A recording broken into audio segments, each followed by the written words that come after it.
Good afternoon. We're going to get started.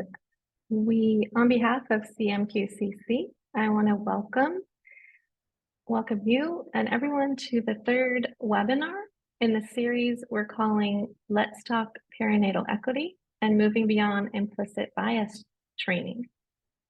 Thank you for being here today. Before we get started with our esteemed panel, we're going to walk through some housekeeping slides.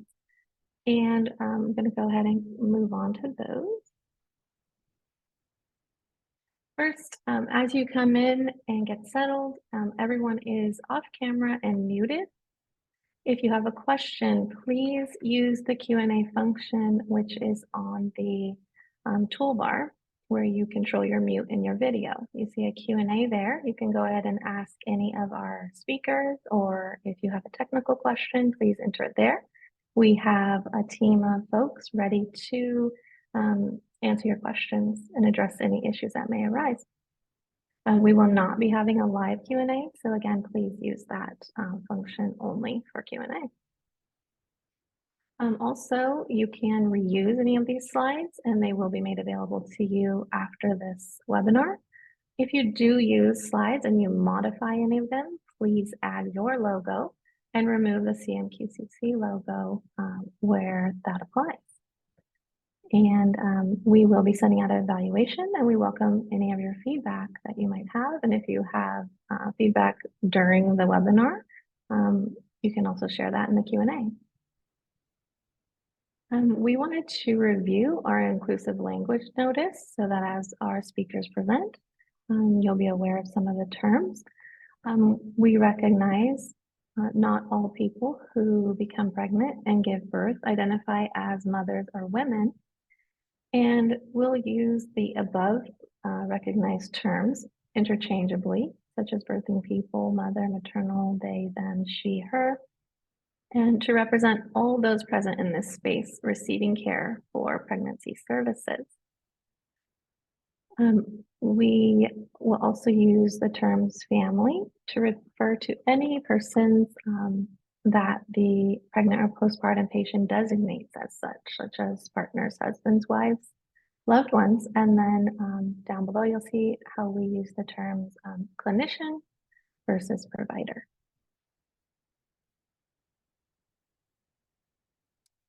If you are interested in receiving contact hours for this webinar, it's important that you stay on for a minimum of 50 minutes, and that is tracked by Zoom. So we are able to see. So please don't drop off at 49 minutes because unfortunately you will not receive those hours.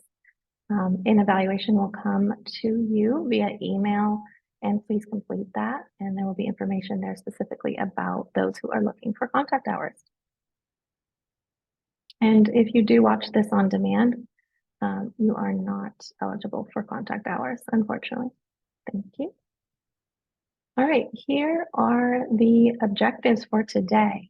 We are going to go ahead and put these in the chat as well, so you can refer back to them. We have a lot of ground to cover, so I'm going to go past these, but check the chat if you want to go back and look at these objectives later.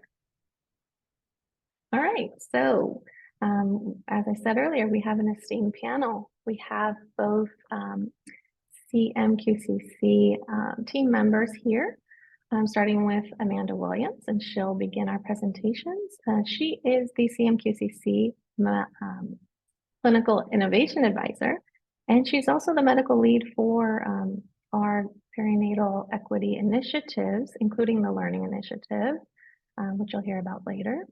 Dr. Williams, thank you for being here. I'm going to go through and just mention who else we have. Dr. Kim Gregory.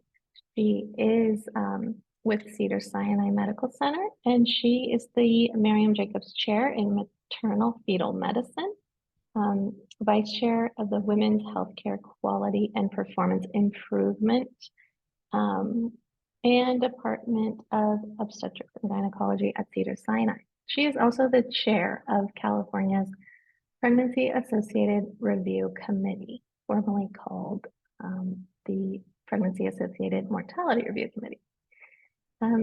And Dr. Kelly, Dr. Sherry Kelly is here. She is with Memorial Care Miller Children's and Women's Hospital, Long Beach, where she's the Executive Director of Perinatal Services. And then we have Krista Sikowski. She is a co-lead of our learning initiative that I mentioned, and she's a clinical lead here at CMQCC. And Terry Deeds is also a clinical lead at CMQCC and the co-chair of the learning initiative. So I'm going to turn it over to Amanda. Thank you. All right. Well, thank you everyone for being here and joining us to dive into patient-reported experience. So what we're going to do today is think about how do we hear from our patients and really integrate the experience that they're having into what we are offering them, and how does that vary based on their backgrounds. Next slide. So the best place to start is actually with a patient herself. And I very much commend to your watching the entirety of the patient story series from the Hear Her campaign that the CDC put together. So let's start by listening to Sonari's story. You know when something doesn't feel right. So just knowing that and not stopping at no, I'm just glad I did. I'm just really glad I did. I have 2 kids. Our daughter's name is Zion and our son's name is Zeus.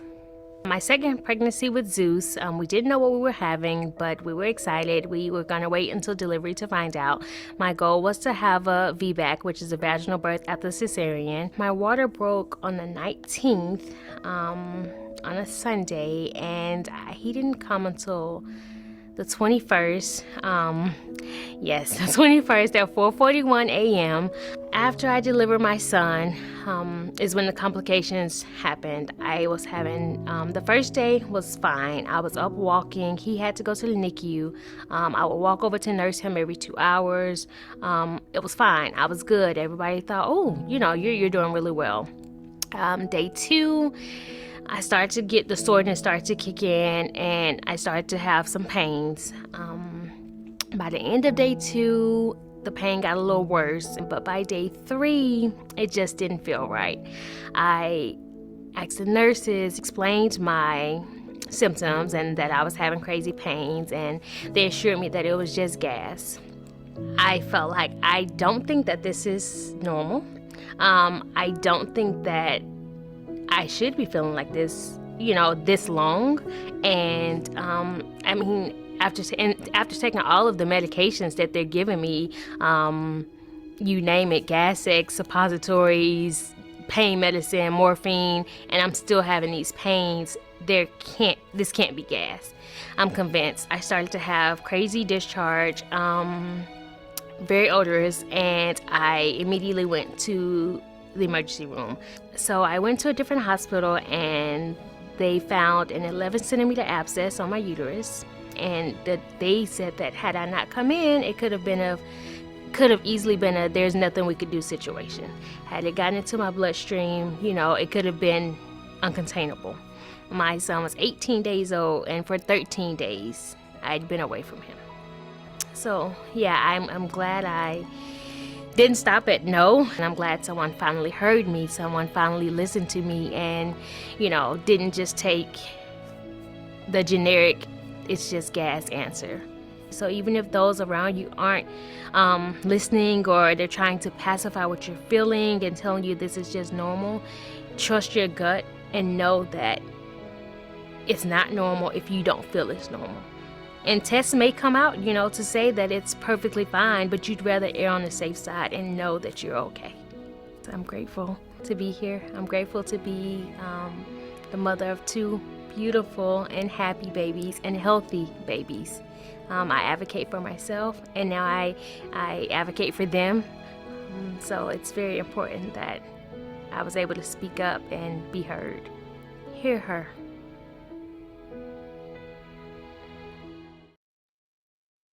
Ooh, Every time I hear them, I am just moved. I'm also saddened that it takes so much and our patients have to advocate for themselves so hard to be able to be heard. So what can we do? What can we do to really gather that information? And how can we work with our staff to make sure that they are listening? One of the things I often tell teams is the more different you are from that person, the harder you have to work to listen. So use techniques like listening for the last letter of the last word that they say, so you don't start making assumptions in your head. Or the more that person is in a group that has been marginalized by our society, the more we've been told that their voice doesn't matter. So you've got to make that extra effort to listen. If you go to the next slide, You know when something doesn't feel right. in this next slide, probably many of you saw this data that came out earlier this year, that mistreatment during maternity care is rampant. It is rampant for all different populations. 1 in 5 American women are experiencing mistreatment. And if you are Black or Latinx, that number is more like 1 in 3. Furthermore, when patients have public insurance, Medicaid, Medi-Cal, or no insurance, they're all even more likely to have mistreatment. So there is something going on here about the way that we are treating our patients. And it's not by intention. The vast majority of the time, people are not running around with t-shirts on saying, I am a bigot, I don't want to listen.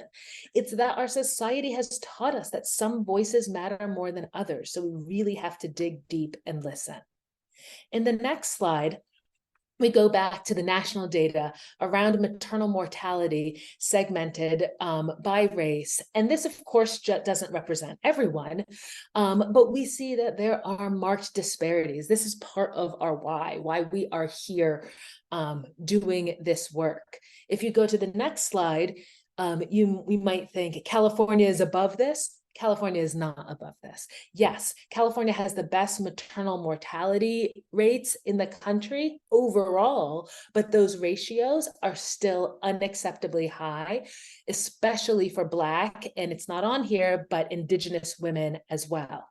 So Indigenous and Black birthing people in particular, we are not shrinking that gap, and we need to figure out how to hear them better. If you go to the next slide, what's the data that we're typically relying on? We're typically relying on HCAHPS. And every hospital knows HCAHPS. That is the CMS and AHRQ survey of patient experience.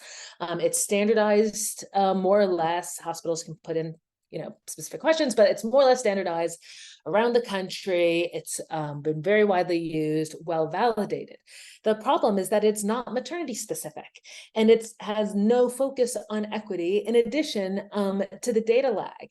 So if we're really going to do effective quality improvement, this is probably not what we want to lean into. Next slide. So what are the ways that we can gather patient feedback? We can do leader rounding. Leader rounding is fantastic. It's real time. You're making connection. You can solve issues on the go. But there's a huge power balance there. Well, if I speak up, are these people going to just stop taking care of me? So I don't want to say anything. So there are issues with leader rounding, but it doesn't mean that we shouldn't do it. Town halls are another approach. We can get folks from the community to come together. Ideal would be going out to community centers or community-based organizations, but town halls and the hospital are another option. Patient advisory groups that are specific to maternity are a great way to go, and to try to sample, in particular, the groups that have the disparities that we're trying to fix. So for those of you who are involved in our learning initiative, all of you have been looking deeply at your stratified C-section data. You know who your outlier groups are. Make sure that they are represented in your patient advisory councils. Discharge telephone calls, again, some power dynamic issues, a little bit less so, still proximal in time. That's another option.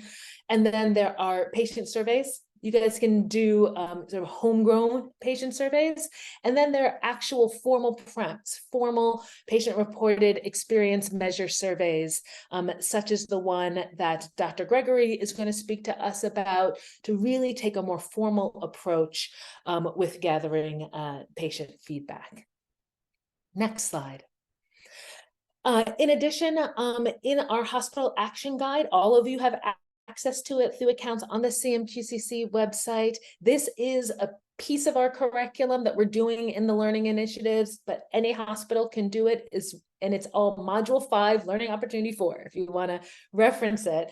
But this is the focus on patient experience specific to childbirth and how you might go about gathering this information inside of your hospital. So this is certainly an activity that you can do with your equity committee.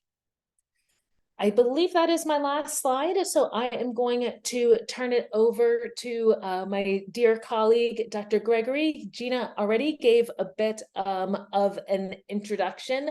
Know that her research for many years has involved cesarean delivery, maternal morbidity and mortality, safety and quality in obstetrics, developing this patient-reported outcomes measure. She's published over 120 peer review articles, served on all kinds of regional, national committees. She is a friend, a colleague, a hero of mine, and we are really lucky to have her join us today. So let me turn it over to Dr. Gregory. Well, thank you for that introduction. I really am appreciative and I'm honored to have this opportunity to share our work with you today. Let me know if you can see the slides. They look great, Kim. Perfect. Yes, and put it into slideshow mode. There we go. You didn't walk me through that. Kim,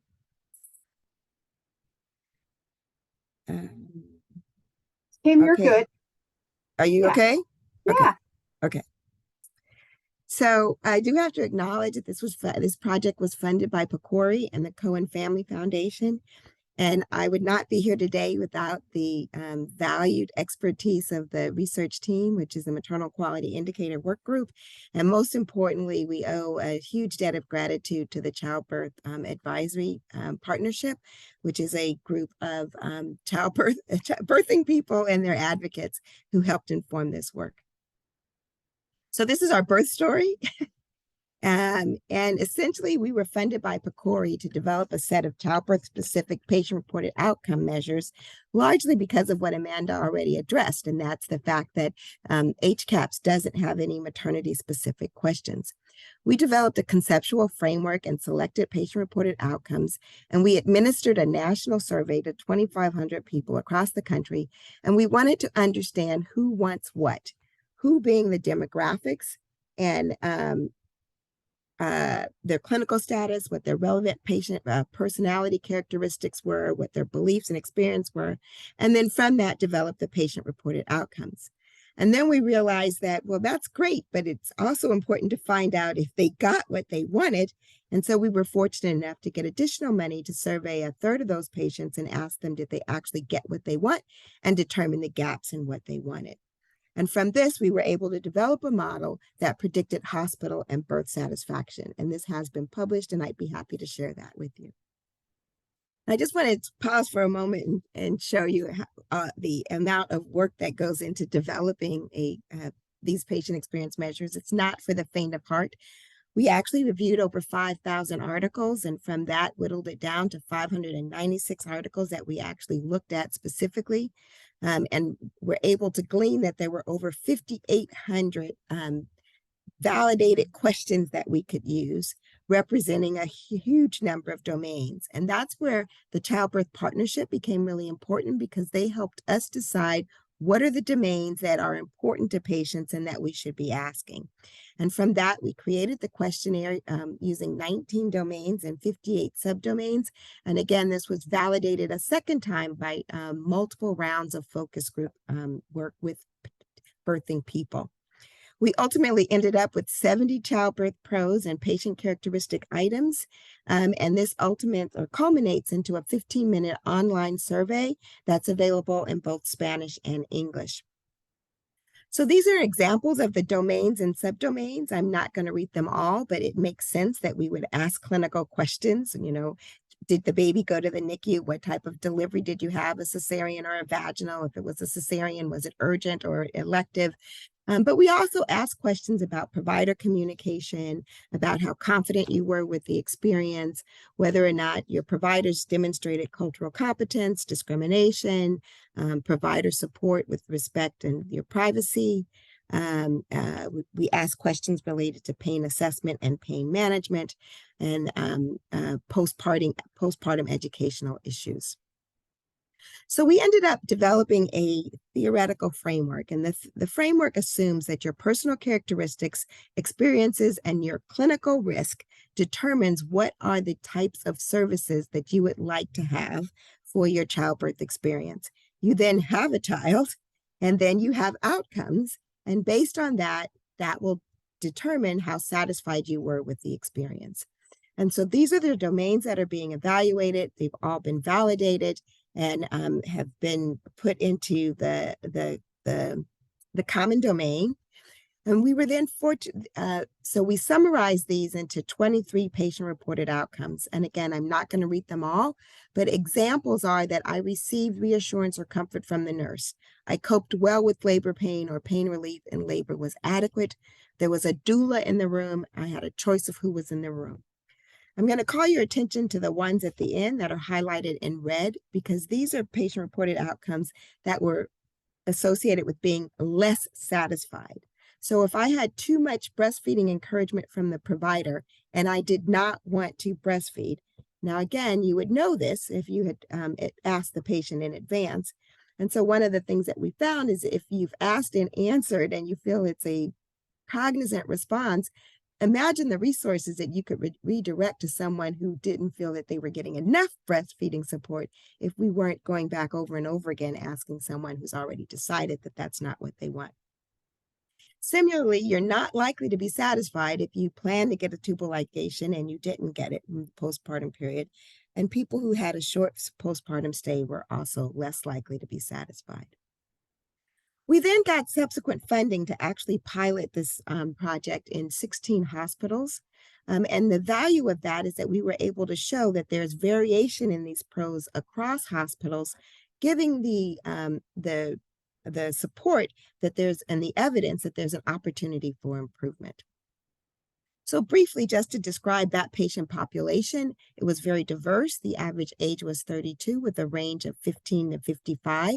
The patient population was diverse. 39% were Hispanic and 44% were white. 6% of the patients completed the survey in Spanish as their first language. 75% were US born. 53% were college educated, and 61% were privately insured. But again, at the different hospitals, this ranged from as low as 5% to as high as 95%. We feel that the population was representative of at least California, if not in the United States, in that 48% wanted to be pregnant at the time that they took the survey. So that implies what we're frequently reading, that at least half had untimed or mistimed pregnancies.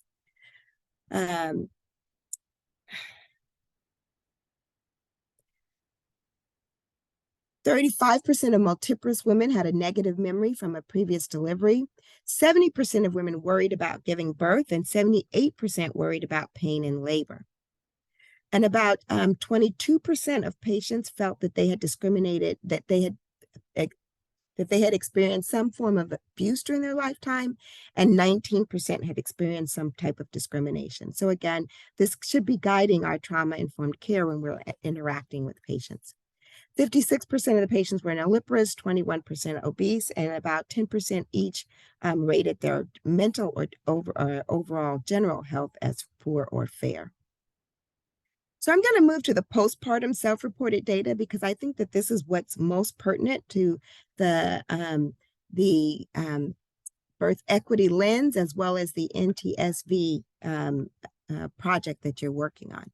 And with regard to the postpartum self-reported, patient-reported outcomes, the things that become important are interactions with healthcare providers, the people in the room, the delivery management and interventions, services and communications about labor event, and the patient assessment of their care.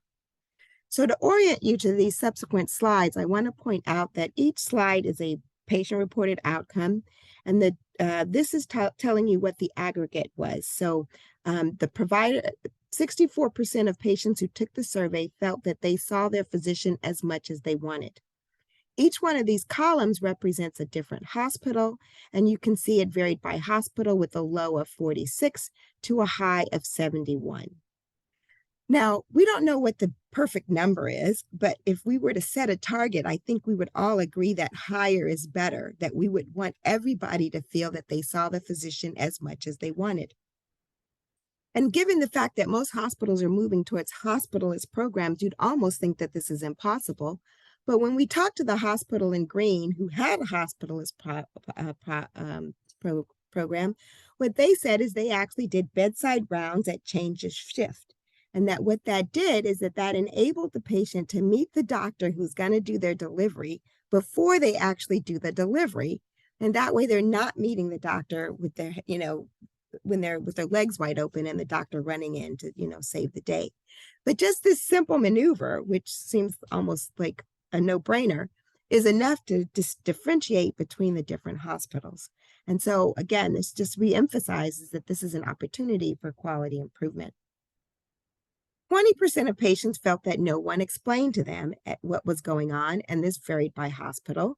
And again, if we were to decide what the ideal number is, as a clinician, I'd love to say the ideal number is 0, but that might be unrealistic. But I think we all would agree that lower is better, and that there is something that we could learn from this hospital at 11% in terms of an ideal best practice to make sure that we're explaining everything going on. 12% of patients felt that they could not question what was going on, and 77% of patients felt that they were respected. So this is actually a good, that their spiritual and cultural beliefs were respected, but there was significant variation, indicating that there's an opportunity for improvement. 76% of patients felt they had a choice of who was in the room. 79% of patients felt that their support person was adequately supported with adequate space, food, and room to rest. And again, there was wide variation in this. And I always pause here to say it's amazing to me how a woman can be in the throes of labor, but she's still concerned about what's happening to her support people around her, which just goes to show how strong women are and how caring and empathic they are. But it also shows that hospitals have an opportunity to improve the childbirthing process for both the patient and her support people. 59% of patients felt that they followed their birth plan, but there was significant variation in here from a low of 33 to a high of 87.5. And again, we would love to go to this hospital and say, what are the practices you're doing and how can we leverage that for other hospitals so that more people are following their birth plan? There was significant variation in coping. It's telling me that I'm halfway. Coping with labor, and that 21% of patients had severe postpartum pain. And again, I think that this is a great opportunity to say that we can learn from hospitals where the number is lower, because no one should be experiencing severe postpartum pain.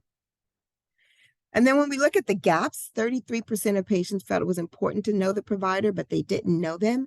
And 4.2% wanted their doula, but didn't have it.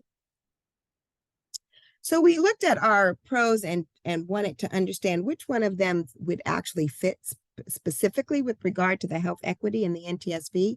And I'm going to concentrate on the postpartum pros because I think that this would be where our greatest opportunity is. And so, for example, 21% of patients felt that no one explained to them what was going on. Well, this is an equity opportunity. 12% of women felt that it did not make a difference what they said. And again, that's an opportunity for equity, improving equity and hearing her, as the video said. 12% of patients felt that they could not question. 87% felt that they were told about labor progress, but that meant that 13% weren't.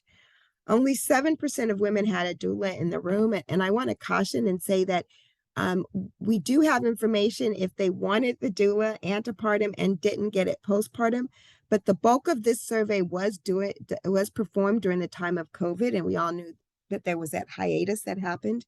Now, many hospitals ultimately did open it up, but we haven't analyzed the data in a longitudinal way to say, before and after.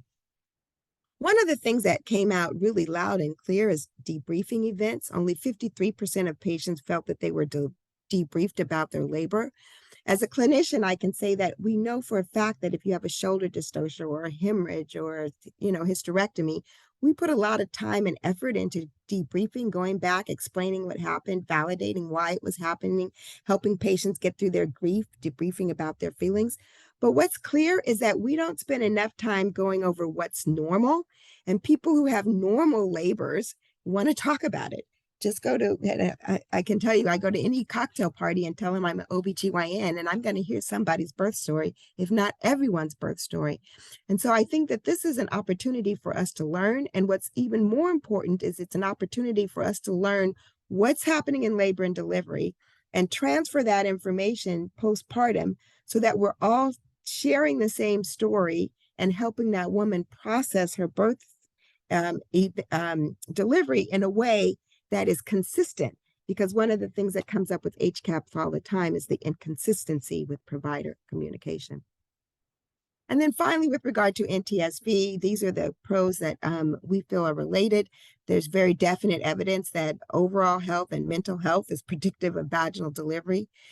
Feeling pressure for a cesarean, having a choice in your birth position, following your birth plan, and having adequate pain relief and being able to cope with your labor are very important. I don't know about you, but in our NTSV committee, we're actually finding, where we review C-sections, that some of the C-sections are actually performed at the end when the patient is pushing because she just gave up because she didn't feel that she was getting enough pain relief.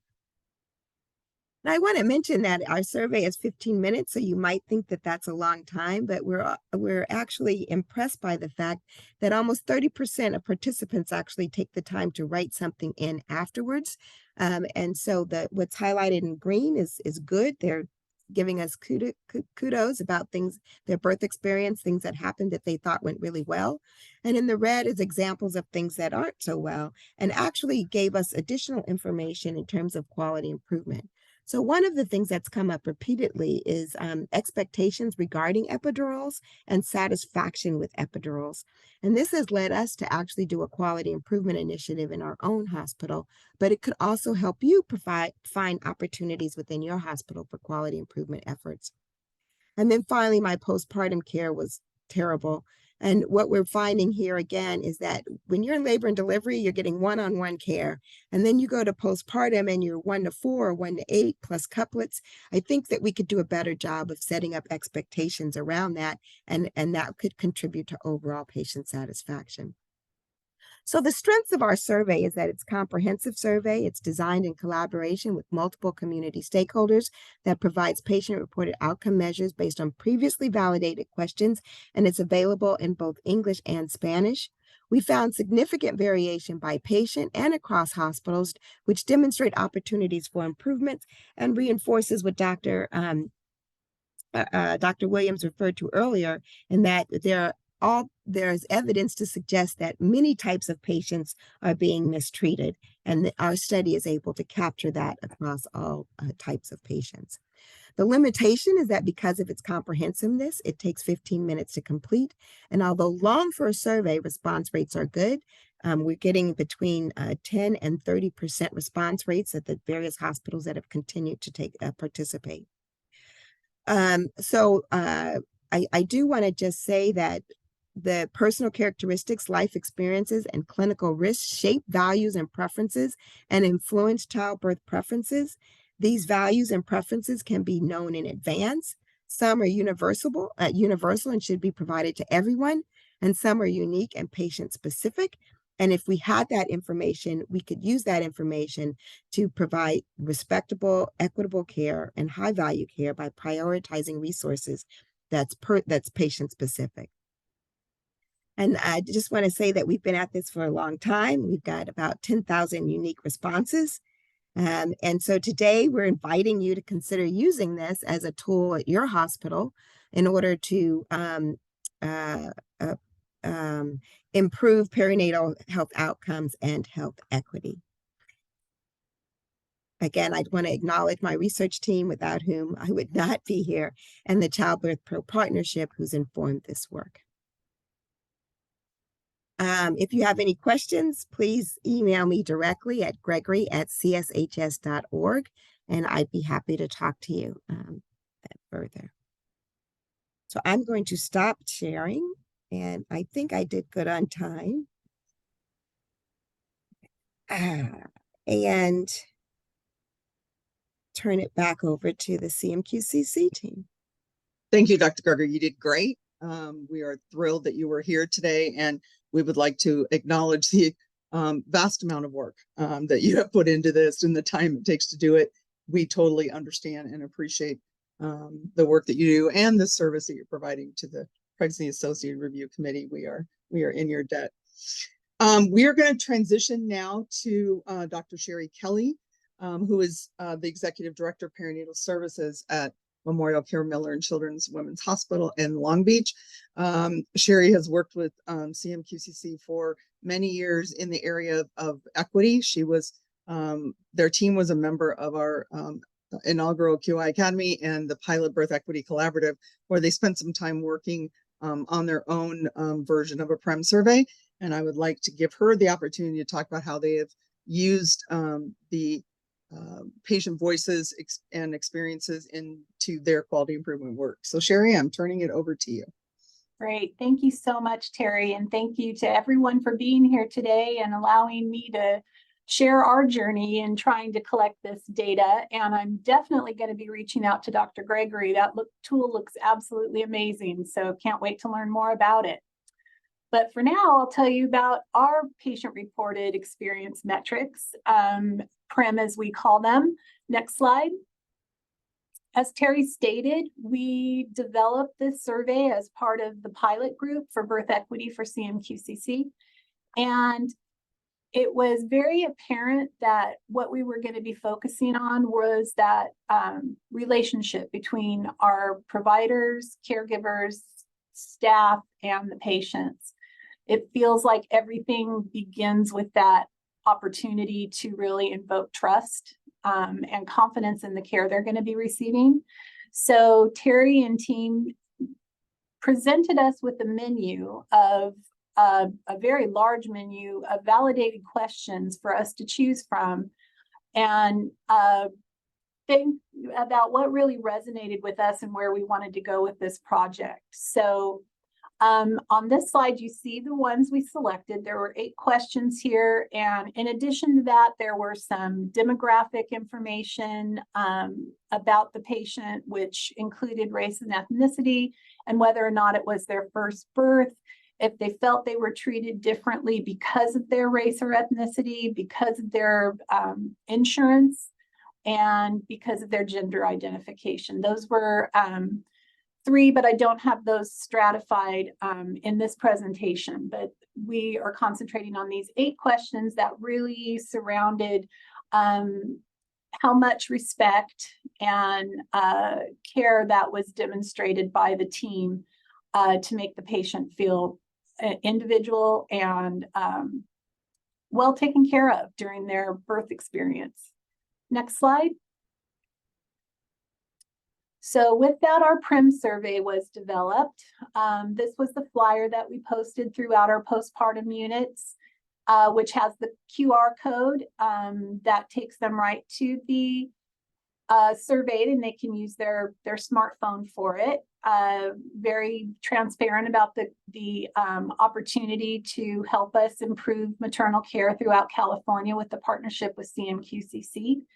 We gave this to our birth certificate clerks as they were rounding on our patients because we didn't want them to feel like they were judging the nurses or that if they didn't fill out the survey, the nurse was going to think less of them or give them bad care. We tried to make it as neutral as possible and included using a script to mitigate any kind of perceptions of coercion to participate in the survey. So again, the QR code enabled them to use their smartphone. And if they didn't have a smartphone available, we provided them with a device so they could complete the survey. It was very quick. I think it was a total of 12 questions, including all those demographics.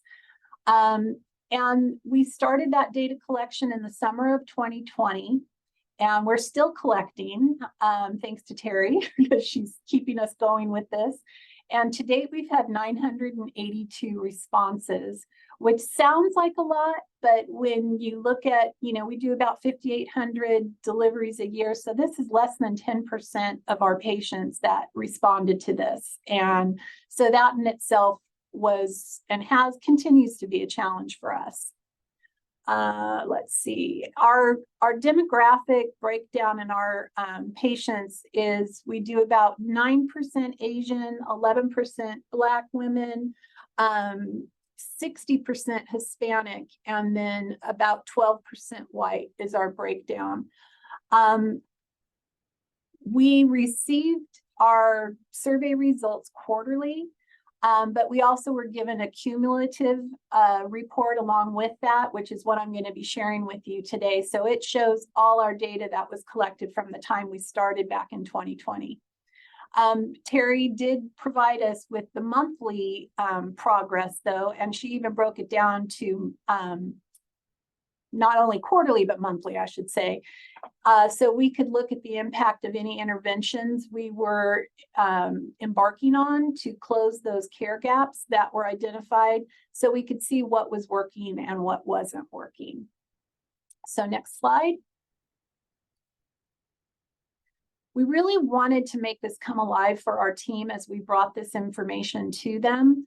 We wanted to show them the great job they're doing, because overall we were getting always to most of these questions. And you can see this first one was doctors, nurses, or other staff at the hospital ask my permission before carrying out procedures and examinations. Again, really fundamental to showing and demonstrating respect for the patient. So I wanted them to be able to see by stratified by race and ethnicity, how many of those folks in that group said that we did do that every time. And any answer other than always was unacceptable to us. So that was our call to action if we saw any kind of gap at all. And so wanting to kind of put that into context of how we can make this come alive in our unit was, at the same time we were doing this work, we were creating the commitment for safe and equitable care. And one of our promise statements is that we would ask permission before carrying out procedures and examinations, and always protect your personal boundaries. And the rule was your body, your rules. And that really resonated with our staff. And I think it made them start really integrating that into their practice. We also wanted to bring it back to our memorial care values and our IABCs, which stand for integrity, accountability, best practice, compassion, and synergy. So we would tie that behavior to one of those values as our organization when we move forward. So the next question, next slide. Were the doctors and nurses and midwives listened to and respected my wishes? Again, we hit always in most of the categories. And we again brought that back to a promise statement to make sure that we partner with you to understand any social and emotional concerns you may have, to assist you with community resources that you may find helpful. And again, pulling this back to our values of best practices and synergy. Next slide. This is in the case that the care team could not meet my wishes, it was explained. That's something that was really recognized as a big gap. Oftentimes they do show up with their birth plans, and sometimes we can't make them all happen for them in the way they see visible or actionable. And it's never explained, or not explained in a way that makes it okay to the patient, makes them feel like you valued what they wanted and it just couldn't happen for whatever reason. So we promised, as again part of that statement, to explain and provide information in the language of your choice so that you can make an informed decision. And again, shared decision making is again a tenet of respectful care. Again, pulling that back to our values of integrity, accountability, and best practices. Next slide. The next question was, I trusted the team to take the best care of me. And again, we did well with that. It of course got better over time. And we developed the commitment statement to promise to care for you with dignity and respect and provide you with safe and equitable care in a non-discriminatory way. And we felt that really hit every single one of our values as an organization. Next slide. The next one was that the staff cared for me in a way that made me feel they recognized me as an individual. So we also infused in this some anti-bias strategies when we didn't have something that was just overtly, it's so personal and dependent on that interaction and connection that the patient has with their caregiver to make this part of this survey happen or this question happen. So we wanted to practice perspective taking and really putting the caregiver in the patient's shoes and looking at the world through their eyes as much as possible and checking if what they're perceiving as the patient's reality, if that's really what they're experiencing. And there's nothing wrong with asking and really trying to be empathetic and build that into their care. Next slide. The next part is the healthcare team helped me create comfortable, caring environment. And this was something I felt like we didn't recognize the importance of all those friends, family, support members that people want to have during their birth experience. Like Dr. Gregory had alluded to, during COVID, so much of this was taken away. And we have this opportunity now to be very intentional in building it back in.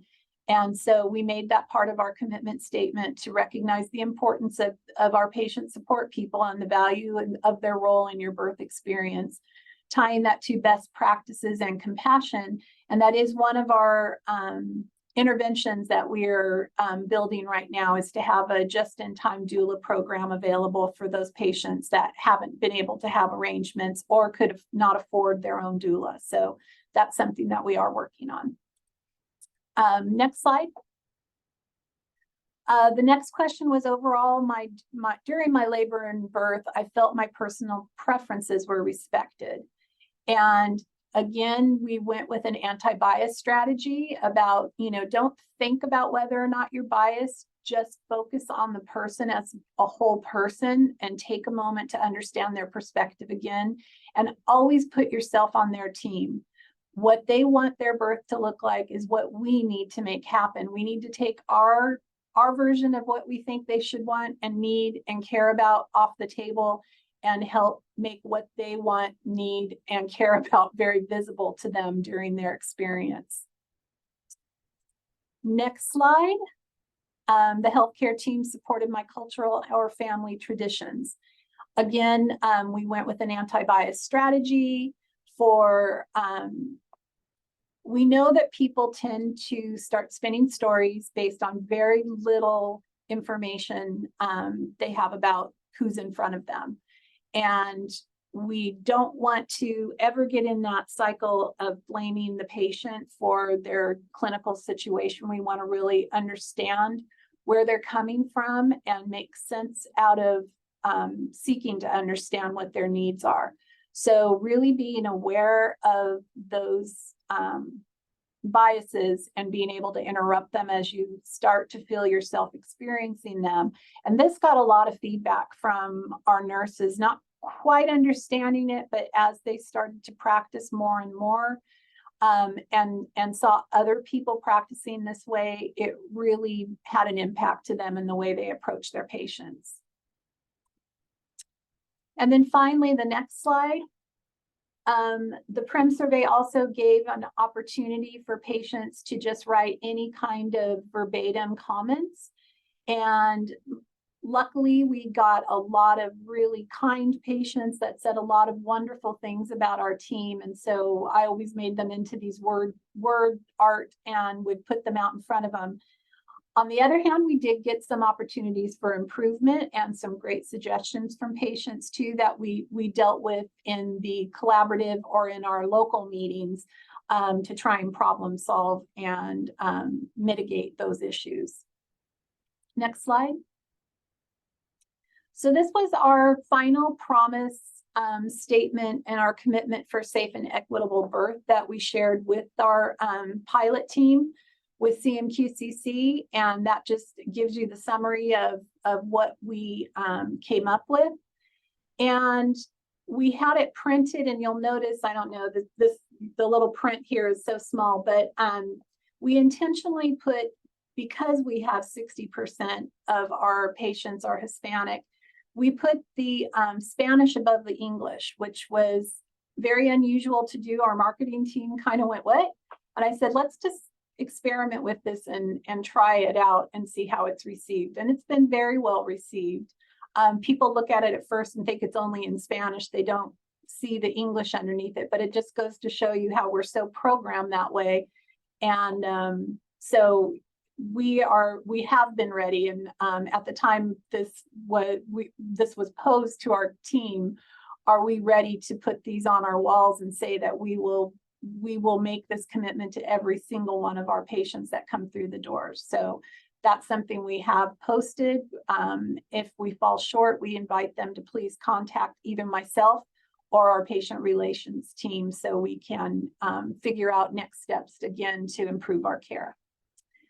And finally, where we are now on the next slide, since our PREM surveys, we really didn't get as many folks responding to them as we'd like. So we've now engaged with this phone app for patients called Earth, which stands for birth, but they dropped the B for bias. And it's a Yelp-like platform for moms to go on there and just talk about their birth experience. And this particular team has, they're building their California program now. So we're going to be one of their first spokes in the hospitals to utilize them. But they promote this, so it's not being promoted by the hospital. So it doesn't feel like we're just looking for those scores, you know, to put feathers in our caps. We really want to learn from this. So the Earth team goes out and they have what they call ambassadors, and they will recruit moms to tell their stories on this platform. And then by identification by their zip codes, they will make sure we get that information if they delivered at our hospital. And then they work with us to, again, look for those opportunities for improvements where there's any kind of gap that is existing. So that's going to be our next steps as we move into 2024 and this team gets up and running.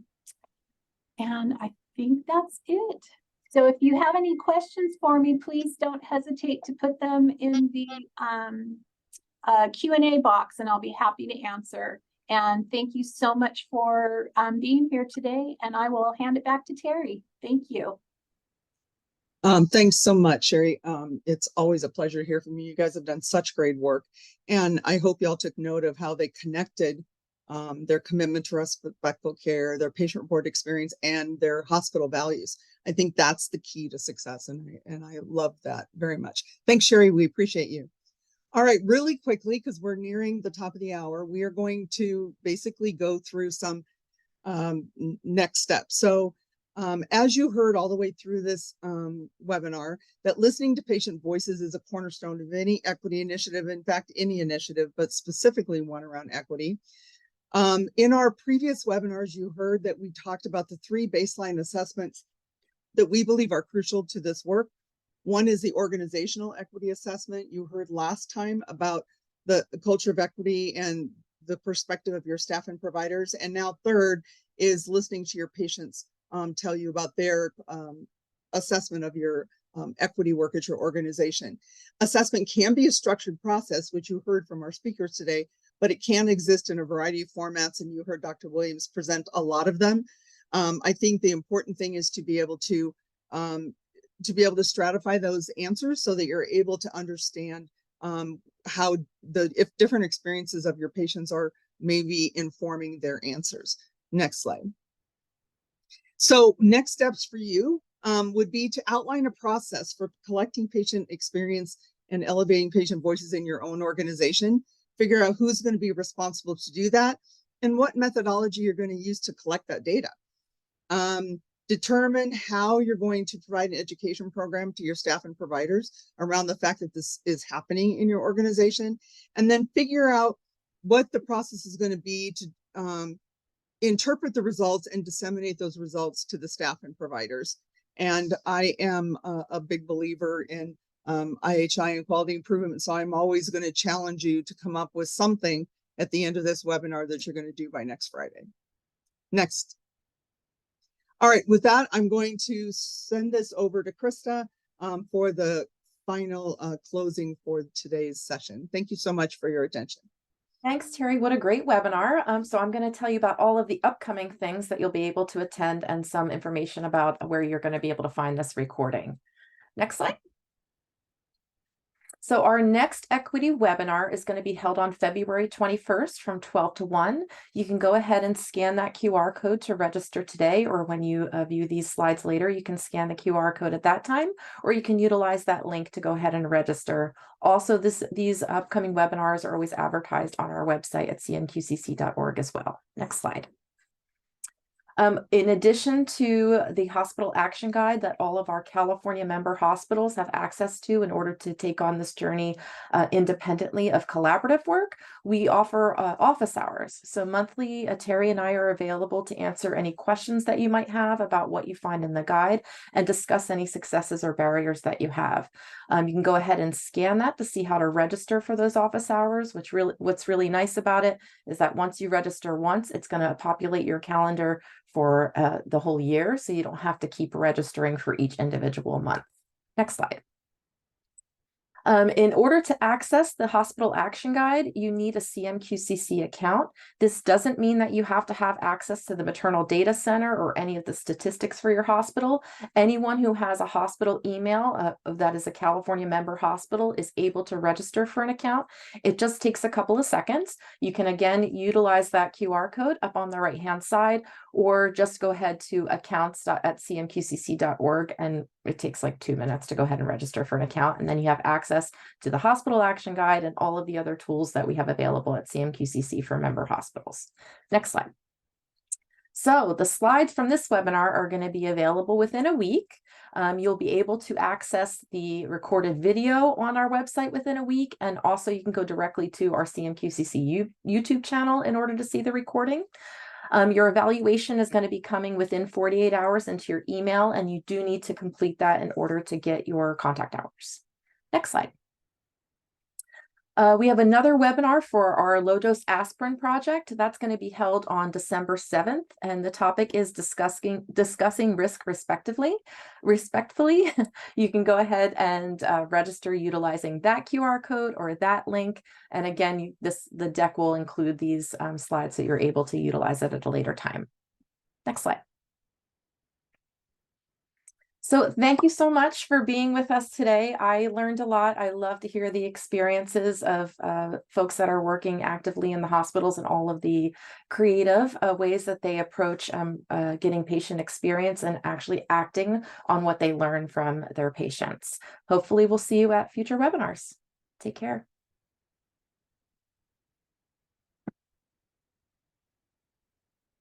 Thank you. Bye. Bye, thank you.